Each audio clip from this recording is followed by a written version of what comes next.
Well, I wish I would have left the camera on because Lucy and the deer just had an encounter. She chased him, and then he chased her, and then they had a Mexican standoff before they both went their own ways. That was kind of funny. I wish I had left the camera on. But we'll do some talk about some pumpkins. Um, and this is just things that I've learned from the University of Tube.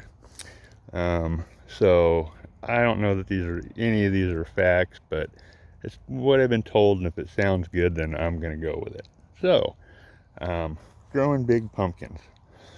One of the keys, um, for instance, is on this vine that pumpkin is on right there, and there's another one that's starting to grow. It's right there.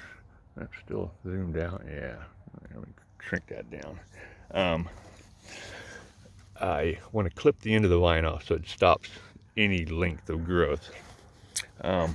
Then you'll notice everywhere that there is a leaf, there is going to be a spot where a new vine grows out.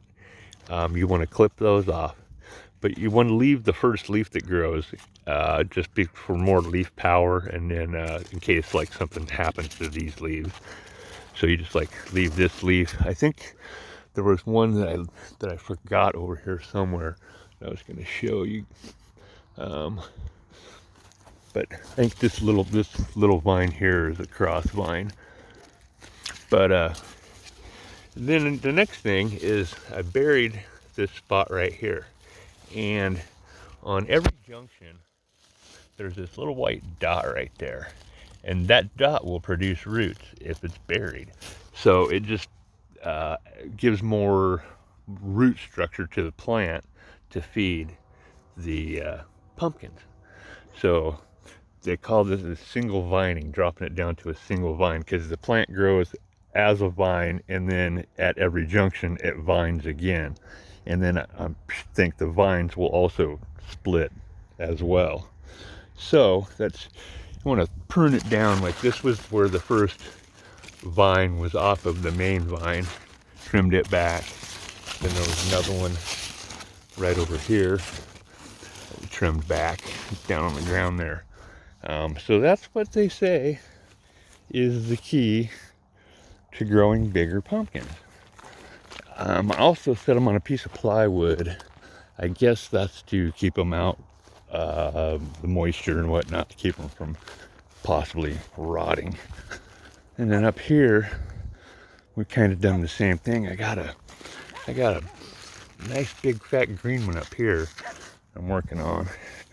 There's another one there, another yellow one there, and another one there. So these vines, I've trimmed all the ends off of them. I still got some cross binding in them that needs to be done, but it helps, it opens up the center of the plant too, so that you don't have as big a problem with white mildew. But another trick that I learned on the U of Tube was 8 parts water, 1 part milk, and spray your plants with that. Will kill the mildew, something about the protein in the milk and the mildew. And actually I used that several times, and it seemed to stop the problem that I had. But it stopped the problem that I had, but I ended up going back to some other chemical stuff that I had just because it was easier. But the milk did work. So I guess that is the tricks to growing giant pumpkins. So we'll see how that works. A lot of my pumpkin plants haven't even put any pumpkins on yet. So, but look how fat the vines are on them. That's huge. And they're still growing. Not even, like I said, haven't even put a pumpkin on yet. So, all right, that is my tips for growing large pumpkins. Be good.